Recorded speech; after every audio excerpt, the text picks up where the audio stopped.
গোকুন্ডা ঘাট থেকে নৌকায় পাড়ি দিয়ে ঢুস মারার পথে আমাদের যাত্রা। চারপাশে তিস্তা নদী বেষ্টিত এই চরগ্রামে বসবাস প্রায় 1000 পরিবারের। এখানকার মানুষের যোগাযোগ এখনও পুরোপুরি নদীপথ নির্ভর। চরে পা দিতেই কানে আসে অসহায় কান্না। তিস্তার ভাঙনে হারাচ্ছেন বাড়িভিটা, আবাদি জমি। হাসান আলীর পরিবার ঘর সরিয়ে নিচ্ছেন নদীগর্ভে চলে যাওয়া ভিটেমাটি থেকে। স্মৃতি জড়ানো সংসার আজ শুধু শঙ্কার অনিশ্চয়তার গল্প। জায়গা নাই, এক হাত বেটা এক হাত মুখে গেল, এটি থাকলো, এটি তো নদী এসেই গেছে।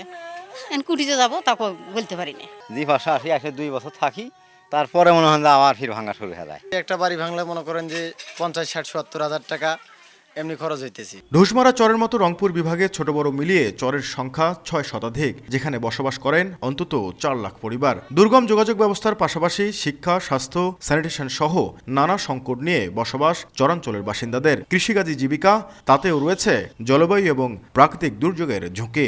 এমন আছে নদী শুকিয়ে জায়গা, পানির অভাবে আবাদ হয় না। লোক হয়ে দিয়ে যাওয়ার আগে যাতে অনেক সময় লাগে, এমন ওই যাইতে যাতে কেউ অসুস্থ কারণে কেউ এই রাস্তার মধ্যেই মারা যায়। সরকারি একটা প্রতিষ্ঠান ছিল, এই নদী ভাঙনে ওরাও এখান থেকে চলে গেছে। গবেষকদের মতে দেশের সামগ্রিক উন্নয়নের ধারায় চরবাসীকে সম্পৃক্ত করতে হলে প্রয়োজন বিশেষ ও টেকসই পরিকল্পনা।